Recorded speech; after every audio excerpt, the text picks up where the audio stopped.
All right. Well, thanks for inviting me, Scott. I'm really delighted to virtually meet your team of teachers doing great work. I'm Jonathan Finkelstein. I'm the CEO of Credly, and our focus is really on helping to make achievements visible and especially useful for people to be able to showcase their skills, their achievements. And we think there's something very important about having somebody's stamp of approval on your skills, having them verified. That's the world in which we're working. Excellent. And so for some of our teachers that are very new into this and may not know what Credly is, can you talk about what is Credly? Sure. So Credly is a way for you to recognize skills, competencies, achievements for your students or for your peers or colleagues. We help you issue a digital credential. You can kind of think of it, one really easy way of thinking of it is, imagine the kind of information that you might see appear on a paper certificate, an old-fashioned paper certificate. That conveys a sense of information about what somebody has done or earned, and it tells you a little bit about who issued it and on what date it was issued. The digital version of that is much more powerful and much more portable. It includes the ability to dig in much deeper to that data. It can connect to evidence and artifacts of what somebody learned. It can be portable in a way that a piece of paper hanging on your wall or on your refrigerator is not. And it can even precede you into other environments, much like your resume or your profile on a professional job site can be submitted to someone. So too can a profile that lists your credentials or your verified achievements. So Credly is a way of defining what those achievements are, putting in the data that gives them value, and then distributing or disseminating them to students or to fellow teachers, to working professionals in any field, so that they have that artifact, that verified recognition, and then giving that person a way of putting them to use, sharing them, having them validated, maybe even find new opportunities. Very cool. And so I'm not sure how long this story is or how it all came about, but how did Credly get started? Where did this all come from?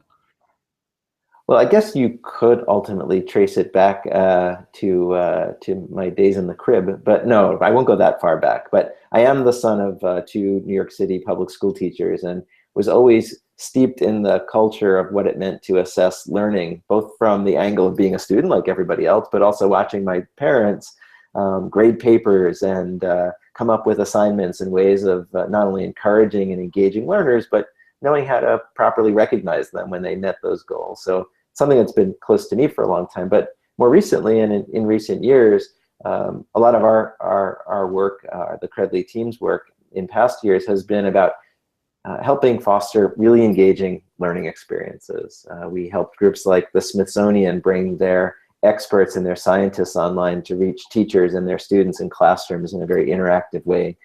We helped develop professional development programs for groups like the American Library Association, and also to help develop financial literacy programs for companies like Intuit, trying to help parents teach their children about money.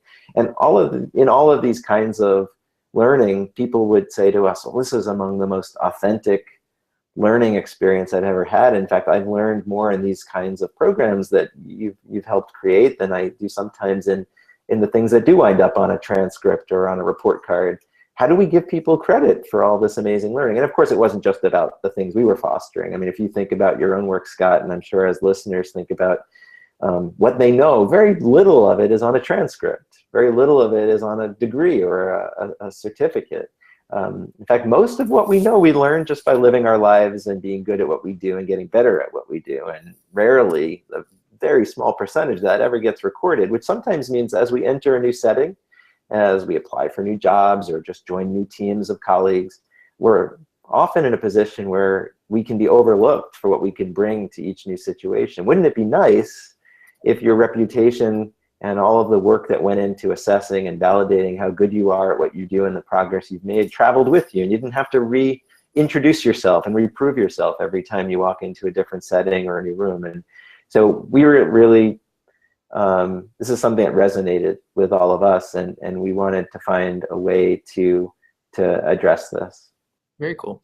And so I'm sure this has been a long process in the making. I'd be interested to hear kind of from when this all started to where it is now to maybe where you see it going in the next 5, 10, 15 years, if at all possible? Well, it's funny. Sometimes that thought can be scary, but it's also not just as somebody who's trying to, build a sustainable idea out for all the people who are using our application. But I'm also excited about where the whole people use the term, a skill-based economy, a knowledge economy. It kind of, what does that really mean? My vision is I don't think of these as much as like collections of badges or even paper certificates in digital form. I think of them kind of like your life, a profile of all of the skills and accomplishments you gather through life. And I'm not sure if you, Scott, or if anyone keeps a shoebox somewhere in the house with all of your old mementos or your plaques or your trophies or just thank you notes that were given to you by somebody. I mean, things that mark important moments in your life. But I think that having not only a sense of, but an actual ownership of our skills and accomplishments helps enlighten what our pathways can be when you see them laid out in front of you. A lot of people don't even realize what they know. Right now, we're used to a world in which you self-report. After your report card and after your days in school, you wind up with you have to keep track of your own CV or your resume or update your LinkedIn profile. There's nobody else doing what you are doing as teachers are doing for your students once we leave. And so I think the world changes, though, when everybody, including employers, take part in creating a skill-based, competency-based profile. And so when I think ahead a few years, I think about a world in which people don't have to relive and be reassessed and have to reprove what they know, but can spend that newly available time building on that, becoming better, pursuing things that are a lot more interesting. I'm not sure if that is the direction you were going with your question, because we can talk in even some more specifics, but that's the world that we're thinking about. Absolutely, that's great. So what are maybe some of the biggest challenges for whether it's teachers or administrators or even Credly faces when it comes to this badging kind of world that you guys are creating?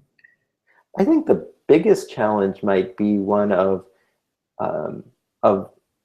understanding the possible, right? That to some extent we all know what badges are, and I think that's one of the reasons badges have caught on in a lot of ways, is because for most people the concept means something. They either associate it with scouting, which I think is a good association. Some people say, oh, well, for adults that sounds too juvenile, and I say, well, have you looked at what the badges can be for scouts? They're like really important life skills, like being able to survive in the wilderness. Like, what could be more important than that? So the fact that somebody who earns a badge might be a juvenile, it doesn't make the badges juvenile. But I do think there's mixed perceptions about what badges can be. For some, they can represent marking someone's motivation or involvement. For others, they can represent someone who spent 4 years being certified in accounting or in learning programming skills. It just like that paper certificate I mentioned, the phrase "it's worth the paper it's printed on." Well, a badge and a piece of paper can represent vastly different kinds of things. We need to. It does force a mindfulness about what you as a teacher, what you as a school district, what you as an organization, or as a state, even a country, value when you decide to certify or verify somebody's skills. We have to really say, well, what is it that is resume worthy? What is it that is worthy in this context, in this moment? So there's a thoughtfulness about creating a badge system that helps people understand what it's all about. So I guess I'm actually conflating a few answers to the question. One would be the importance of being thoughtful, but not at the expense of not starting and getting going. And two, what is the great promise of having a skill that's verified that you own as a learner, that you can carry with you even outside of your classroom and outside of your graduation and into the workplace and beyond. So it's just, I think it's changing our mind a little bit about who owns achievement data. And it should be the person who achieved something. Excellent. And I don't know if there's an answer to this or not, but are there any maybe general misconceptions out there that you've heard around badging that you feel could use clarification or maybe that are misleading to some folks? Yeah, I think dovetailing a little bit on some of the other things we've talked about today, I do think that you know, a badge is a vessel, right? In a lot of ways, the idea of issuing and receiving badges is not dissimilar from a technology standpoint than issuing or sending and receiving email, right? You go to Gmail, you go to Outlook or Hotmail or Yahoo, wherever you manage your email. And we know that we can send badges, we can send emails or messages to people who use different systems. They're interoperable. But there are good emails and there are bad emails, and you can write anything you want in that. You can create the new Einstein theory of relativity and win a Nobel Prize for something you write, or you can be perceived as spam. So I think the misconception that one misconception that can exist is that badges are frivolous or meaningless, and that's when I say the thoughtfulness matters. It's a vessel for communicating what can be something very serious, like your ability to operate on patients, like a license. We've got people who are getting certified and being recognized with badges for their skills in things like suturing up open wounds and doing things in medical settings. And there are people who are earning badges that represent that they were selected to speak at a conference, or that they had good critical thinking skills as determined by their 7th grade teacher following a rubric set up by their school district. So the misconception that badges are frivolous, I think, is countered by saying, well, are all pieces of paper, are all emails, are all certificates, are all degrees frivolous? No, it's very much about the transparency of what it is that these things recognize. Yeah. And so for maybe some of our teachers that are interested in getting started with badging, what are maybe some of the first steps, or what are some good advice you could say to start them down that path where they wouldn't become maybe too overwhelmed with it? That's a great question. So I think first think about, are you a recipient in this story? Are you somebody who should be earning verification of your skills and a badge earner? And if so, should you be talking to your district or your fellow teachers about how to bring badges into, let's say, a professional development program? That's one good way to start is, well, if I were an earner of badges, what would I want? What would make me feel good? What would be useful to me to have recognized of my skills? So that's one place to start. It's certainly a good way of building some steam or a culture around recognition. We do see a lot of faculty and professional developments begin this way. If you were going to be an issuer of digital badges or credentials, you can say, well, who's my audience? Is it my all of my classes, a particular group of students? Am I responsible for an after-school program or a club where there isn't recognition on the report card or on the transcript? Maybe I should start with places where we're just absent of recognition. We see schools who are doing that, who are using extracurricular or non-cognitive skills as a really good place to start. And then you can say, well, do I want the walls of the universe to be the walls of my classroom? Or do I want to team up with a few other teachers, or make this a school or district-wide effort so that the badges are recognized in a wider and wider set of spheres?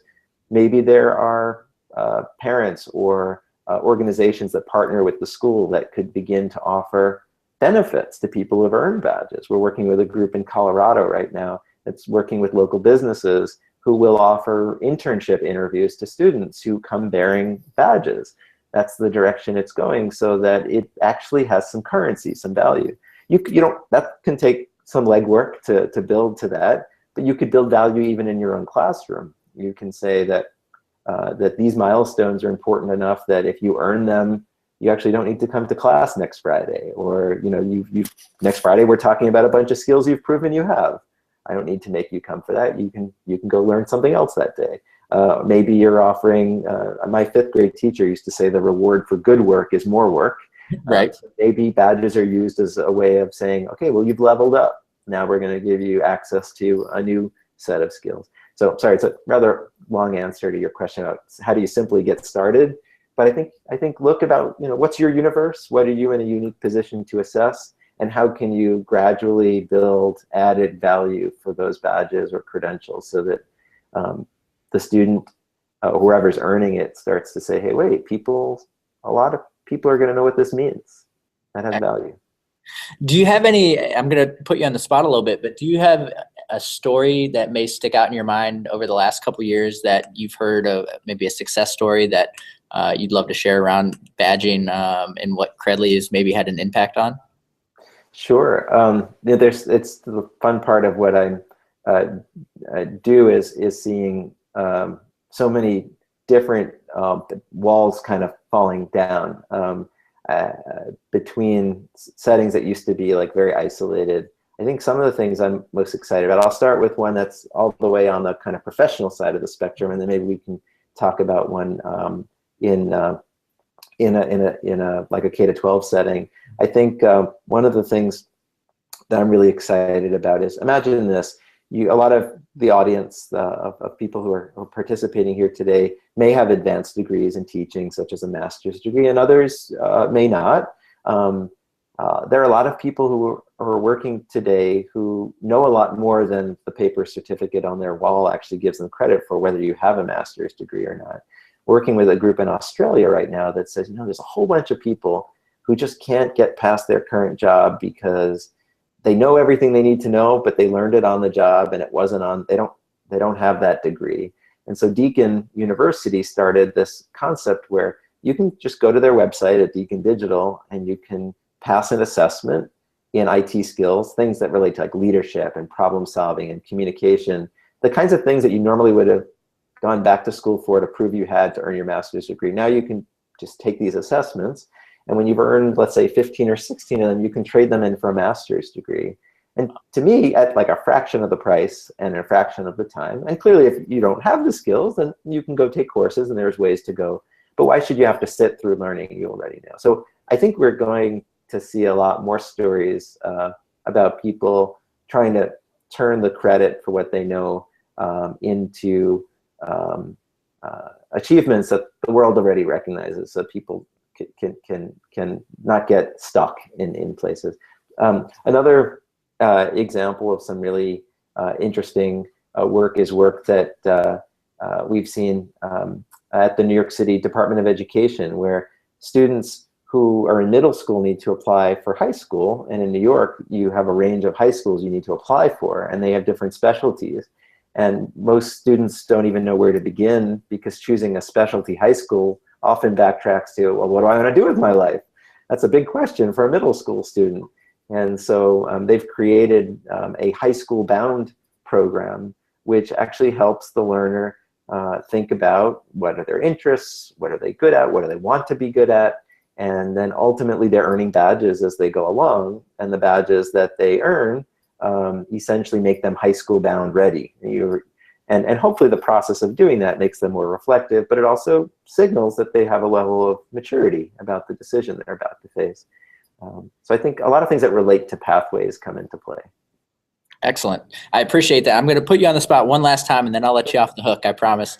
And this is an opportunity for a shameless self-promotion if you're up and willing for that. Do you have any stats or figures on Credly to kind of convey the reach or kind of the growth that you guys have had over the last couple of years? Well, when we first started Credly in 2013 or so, we thought we'd put out a simple tool for people who were looking to get involved in verifying achievements to be able to just get in and do that, and expected a few people to show up. But here we are, and we have now over 6,000 organizations who are using Credly to issue badges. That's a lot of people taking on that role of being of verifying skills and achievements. I think that it certainly suggests there's a lot of momentum around what you might call the supply side of all of this. People's taking the responsibility, doing the hard work of assessing people and giving credit where credit is due. We have a lot of large groups coming on board, like school systems with 40,000 students, or companies with the same number of people that come on board in a single day when they say, hey, we're gonna start to give people credit. And so there's a lot of growth happening, one organization, one school system, one region at a time, and it's pretty exciting. Excellent. Well, Jonathan, I appreciate the time greatly. I know this is going to be a great resource for our teachers to kind of gather and pull from.